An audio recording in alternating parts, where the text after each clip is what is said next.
اجمعین۔ میں عزیز محترم مولوی محمود سلمہ صدر جمعیت علماء مفتی سلمان صاحب، مفتی عفان صاحب اور دوسرے حضرات جمعیت علماء کے خدام کا شکر گزار ہوں کہ انہوں نے مبارک شخصیات کو اس زمانے کے اندر ان کی جد و جہد کو نکھارنے کے لیے، نئی نسل کے سامنے پیش کرنے کے لیے اس مجلس کا انعقاد کیا۔ اللہ تعالیٰ اس کو قبول بھی فرمائے، ان کی عمر میں برکت بھی عطا فرمائے اور اس مجلس کو امت کے لیے زیادہ سے زیادہ بہتر اور مفید سے مفید کر فرمائے۔ حضرت مجاہد ملت رحمت اللہ علیہ کو میں نے دیکھا، ان کی مساعی جمیلہ کو بھی دیکھا ہے۔ میں ان کی پوری زندگی،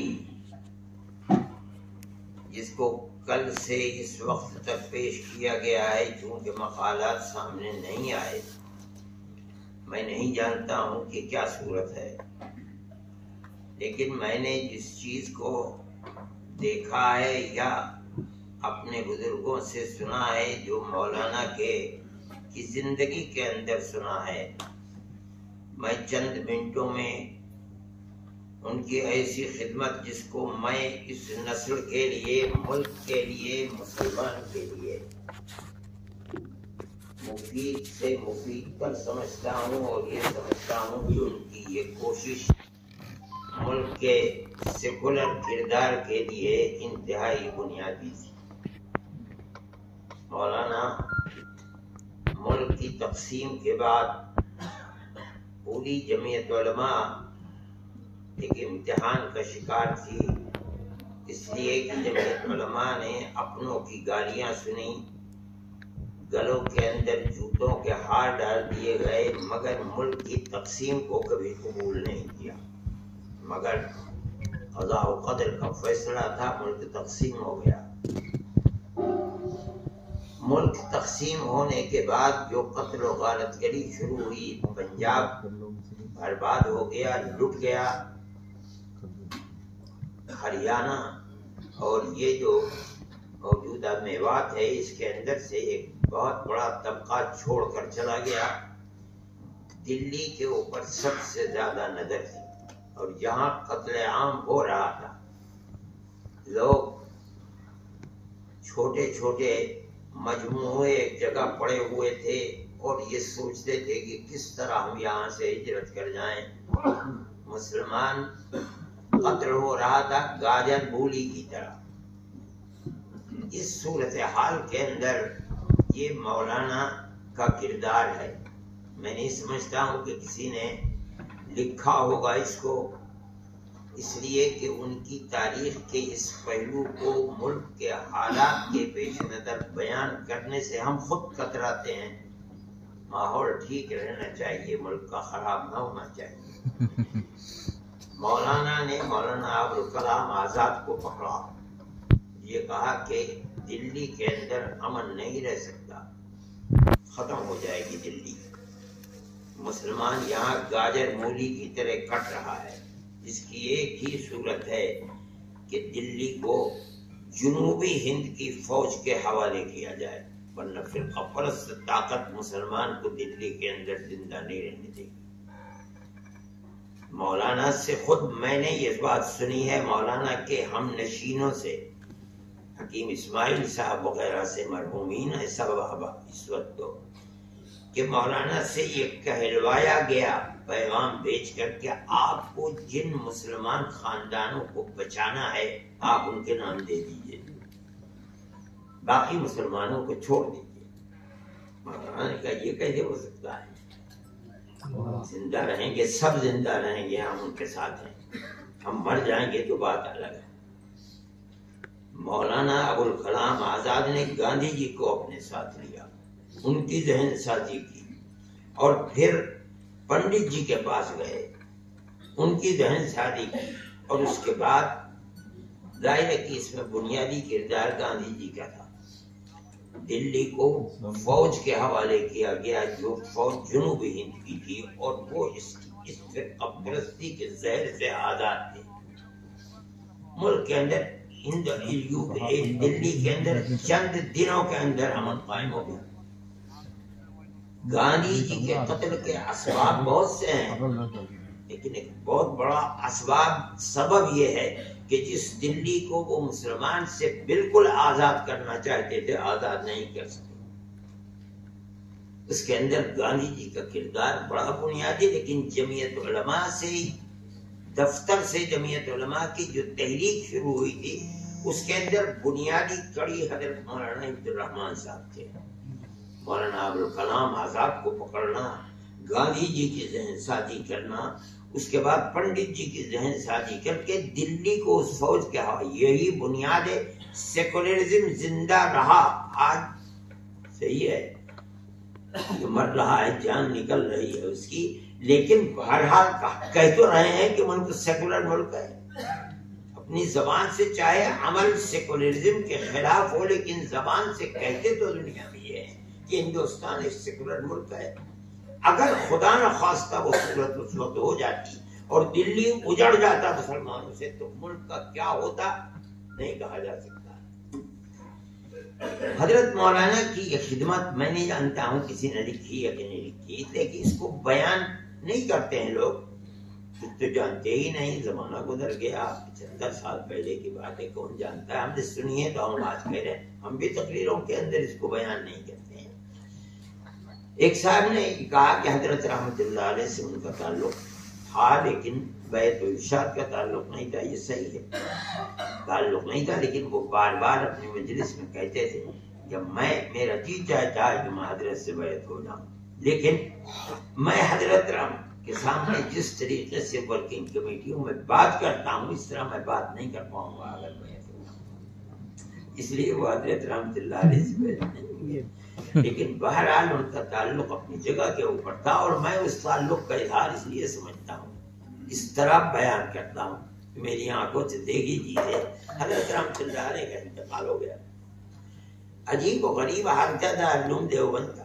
3 دن تک حضرت رحمت اللہ علیہ کے انتقال کے بعد ختم قرآن کی مجلسیں ہوتی رہیں، اور جب دعا ہوتی تھی تو پورا دارالعلوم کا جو نچلا دارالحدیث اور اس سے متعلق سب ایسے روتے تھے کہ جیسے بے قابو ہے دنیا، چیخیں مار مار کے لوگ روتے تھے۔ مولانا عبدالرحمان صاحب بھی آئے اس کے اندر تقریر کرنے کے لیے، ختم قرآن ہوا، اس کے بعد وہ کچھ کہنے لگے، مگر ان کے اندر ہمت نہیں، چند الفاظ بولے اور رونے لگے، اتنا روئے کہ بے قابو ہو گئے۔ پیچھے ان کے دیوار تھی، وہ مجبور ہوئے کہ 2 قدم پیچھے ہٹ کر کے اپنے آپ کو اس دیوار سے لگا دیا، اور پورا مجمع تھا رو رہا تھا، آوازوں سے رو رہے تھے لوگ، اور مولانا تھے کہ آنسو کی جڑ۔ جب آج گھنٹے کے بعد تقریباً سکون ہوا تو مولانا نے کچھ کلمات کہے، اس کے بعد بیٹھے، نہیں کہہ سکے کہ ان کا تعلق تھا حضرت سے، لیکن وہ جو چیز تھی بیعت و ارشاد کی وہ نہیں ہو سکی ان کی، اور اس کے لیے یہ چیز مانے نہیں۔ آخر میں انہوں نے چاہا بیعت ہونا حضرت پوری رحمت اللہ علیہ سے۔ میں یہ نہیں جانتا ہوں کہ ان سے وہ بیعت ہو سکے یا نہیں، اس لیے ہو سکے ان کے اندر جانے کی طاقت نہیں رہ گئی کہ وہ کینسر کے مرض میں مبتلا۔ میں سمجھتا ہوں کہ حضرت مولانا عبدالرحمان صاحب کی بہت سی خدمات ہیں جو اس امت اور اس قوم اور اس ملک کے لیے خاص طریقے پر سیکولر کردار کے لیے وہ بنیادی پتھر کی حیثیت رکھتی ہیں، لیکن یہ واقعہ جو میں نے کہا ہے یہ بھی ایک بنیادی چیز ہے۔ اگر اس وقت دلی اجڑ کیسے کہ فرقہ پرست طاقتوں کی گویا کہ ایک بنا بنایا پروگرام تھا اور کوشش تھی، یہاں مسلمان کا وجود نہ رہے، اور یہ خدا نخواستہ ویسے ہی ہو جاتی دلی سے پنجاب آج کل۔ حضرت مولانا عبدالرحمن صاحب کے بارے میں یہ بات آئی سامنے کہ حضرت کے وصال کے بعد وہ آئے ہیں، ایسی بات نہیں ہے. حضرت نے اپنی زندگی کے اندر انہیں بلا لیا. جب تک حضرت کے اندر طاقت رہی کہ وہ رکشا پر بیٹھ کر کے دارالحدیث جا سکے، حضرت جاتے رہے. جب حضرت کے جسم سے یہ طاقت بھی نکل گئی تو حضرت نے مولانا کو بلایا. مولانا کو حضرت سن 42 کی جنگ میں جب تشریف لے گئے ہیں، قید میں جب چلے گئے ہیں جیل میں، اس وقت بھی حضرت مولانا کو بلایا تھا. اور مولانا بحیثیت شیخ الحدیث کے اس وقت بھی بیٹھ کر انہوں نے درس دیا. مولانا کو مدرسہ شاہی بھیجا تھا وہاں کے طلب کے اوپر کہ ایک مدرس چاہیے، استاد حدیث چاہیے. مولانا حبیب الرحمن صاحب جو نائب محتمم اور محتمم بھی بنے دارالعلوم دیوبند کے، انہوں نے یہ کہہ کر بھیجا تھا کہ میں اپنا آدمی دے رہا ہوں تمہیں، جب مجھے ضرورت ہوگی دارالعلوم کے لیے میں دے دوں گا. چنانچہ حضرت نے اپنی پوری زندگی مدرسہ شاہی میں گزار دی. حضرت رحمت اللہ علیہ ان کو جانتے تھے اور ان کا تعلق حضرت رحمت اللہ علیہ سے ایسے تھا.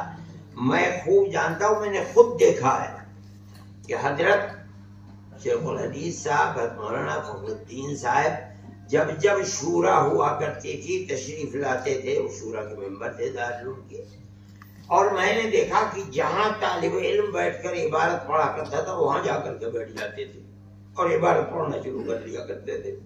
پھر اس کے بعد تو یہ بات ہوئی کہ جہاں آ کے بیٹھے سبق میں اور طلبہ نے پرچہ دینا شروع کر دیا کہ حضرت مولانا تشریف لائے ہیں، وہ عبارت پڑھنے کے لیے ان کو موقع دے دیا جائے. چنانچہ آتے تھے اور مولانا کو تو کمال تھا، ایسا معلوم ہوتا تھا جیسے بخاری حفظ ہے، اور زبان اتنی شستہ تھی، عربی کی بھی اور اردو کی بھی. مولانا بیٹھ جاتے تھے اور اس کے بعد عبارت پڑھنا شروع کر دیتے تھے.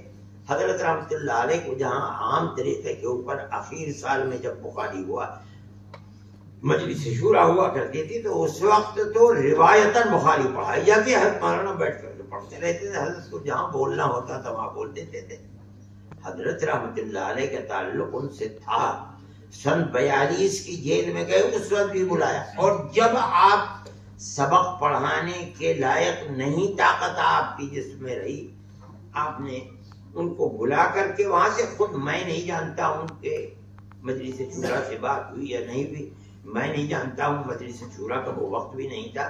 حضرت نے ان کو بلایا اور بلا کر کے اگر بات ہوئی ہوگی حضرت محتمم صاحب قاری طیب صاحب سے ہی ہوگی اور کوئی چیز نہیں، بیٹھا دیا وہاں بیٹھ. چنانچہ حضرت نے سبق پڑھانا شروع کر دیا.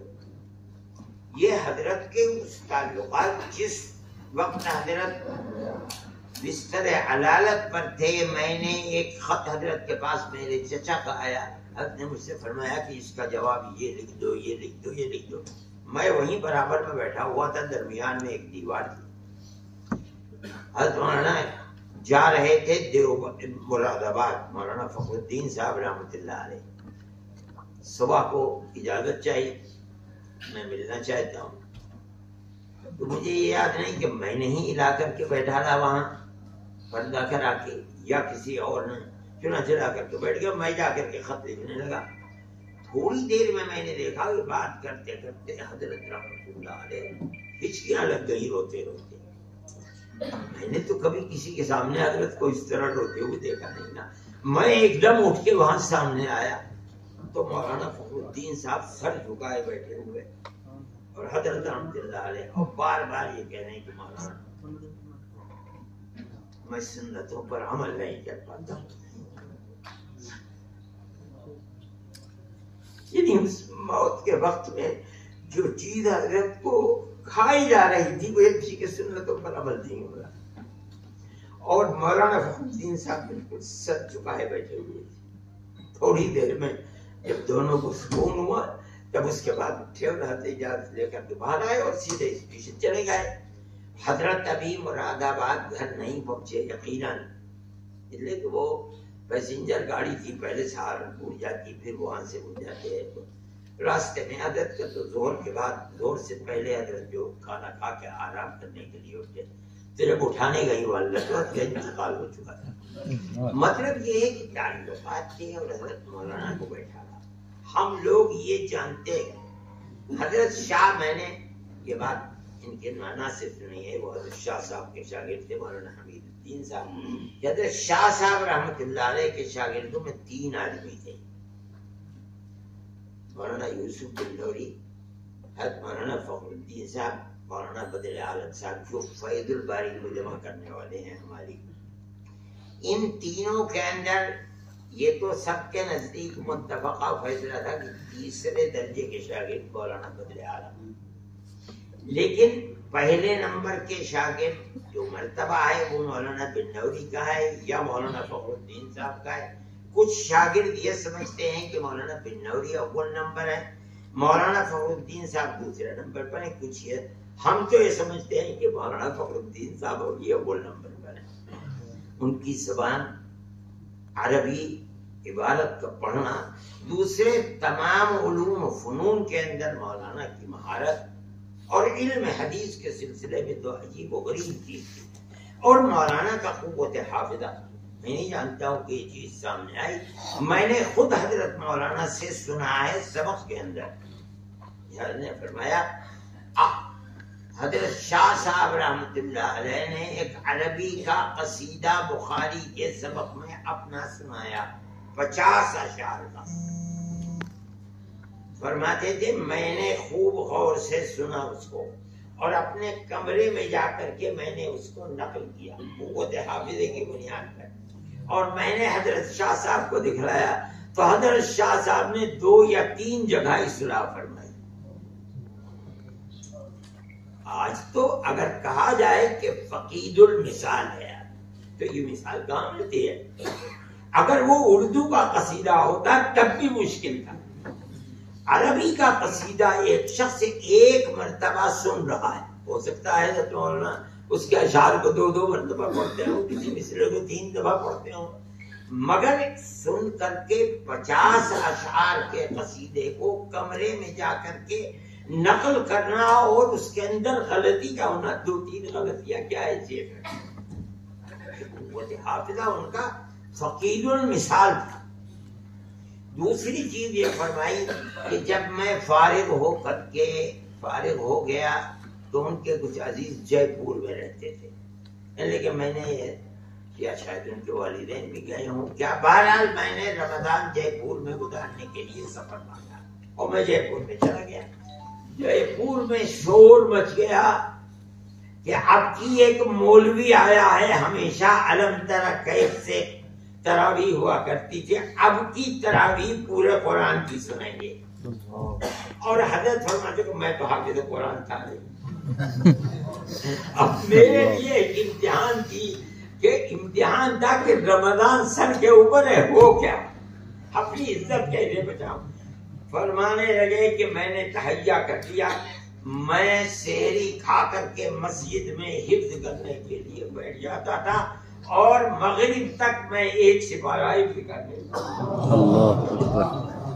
میں نے خود سنا ہے حضرت کی زبان سے، اور میں نے پورا قرآن تراویح میں اسی طرح سنا دیا. کہاں ہے ایسے آدمی کے اندر کیا تھا؟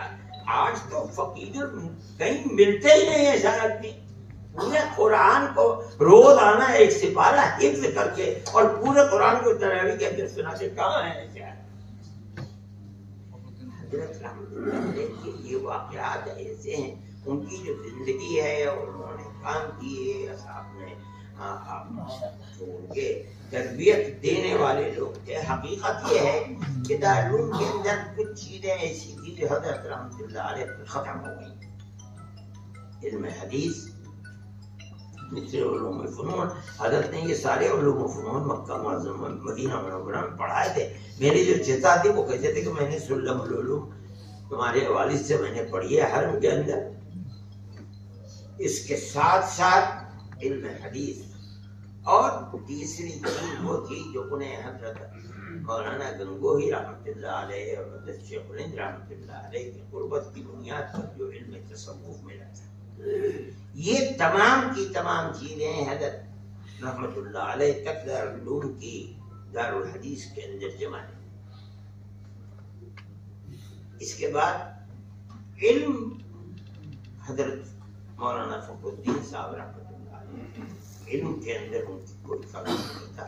وہ چیز الگ تھی کہ وہ تربیت جو حضرت گنگوئی رحمۃ اللہ علیہ سے علم تصوف سے حاصل ہوتی، وہ موقع حضرت شیخ الحدیث صاحب رحمۃ اللہ علیہ کو نہیں ملا، لیکن ان کے بعد وہ چیز بھی حقیقت یہ ہے کہ ان کمالات کا آدمی اب دارالعلوم کو بھی میسر نہیں ہے، اس کا عشر بھی میسر نہیں ہے، یہ کمالات کا وہ جو حضرت رحمۃ اللہ علیہ کے گھر پر رہے ہیں وہ بنیاد اس کی یہی ہے کہ حضرت رحمۃ اللہ علیہ نے ان کو بلایا تھا، آئے، اور حضرت رحمۃ اللہ علیہ کی زندگی میں حضرت قاری صاحب، قاری اصغر علی صاحب جو خود حضرت شاہ صاحب کے شاگرد تھے، حضرت رحمۃ اللہ علیہ کے یوں سمجھیے مدار المعام کے ہم سب کو حفظ کرانے والے پڑھائے، ان کے گھر کے سارا بندوبست قاری اصغر علی صاحب کرتے تھے۔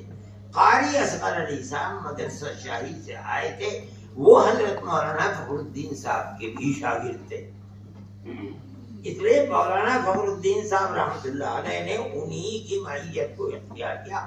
بڑے تنک مزاج تھے قاری صاحب، مگر حضرت تو استاد تھے ان کے، اس لیے ان کے سامنے حضرت کی تنک مزاجی ختم، وہ وہیں رہتے تھے اور وہیں گویا کے بیمار ہو کر کے گئے وہ، اور اس کے بعد پھر وہ دیوبند تشریف لائے۔ یہ واقعات ہیں ان بزرگوں کے جن کو میں نے دیکھا تھا اور مجھے کچھ یاد بھی تھے، میں نے اس لیے بیان کر دیا۔ میں اس مجلس کو بڑا مبارک سمجھتا ہوں، محمود صاحب نے انعقاد کیا ان شخصیات کا، پہلے بھی 2 شخصیات کا آئیہ ہے، اور اس وقت حضرت حضرت مولانا فخر الدین صاحب رحمۃ اللہ علیہ اور مولانا کی جو سیاسی زندگی اور علمی زندگی تھی حضرت مولانا عبدالرحمن صاحب کی، اس کے بھی کچھ پہلو سامنے آ گئے۔ لوگوں کو پڑھنے کا شوق نہیں ہے، نہ علماء کو نہ غیر علماء۔ اب تو چیزیں بس ایسی ہیں کہ جو جہاں لگا ہوا ہے اپنا کام کر رہا ہے، ورنہ حقیقت یہ ہے کہ یہ ایک بہت بڑا موضوع تھا جو موضوع سامنے آیا ہے، اس کو پڑھنے کی ترغیب دینی چاہیے اپنے بچوں کو کہ وہ پڑھیں اور پڑھ کر کے ان سے سبق حاصل کریں۔ میں اللہ سے دعا کرتا ہوں کہ اللہ تعالیٰ اس مجلس کو بارآور فرمائے، جن حضرات نے اس کے اندر جس درجے میں بھی حصہ لیا ہے اللہ تعالیٰ ان کے حصے لینے کو قبول فرمائے۔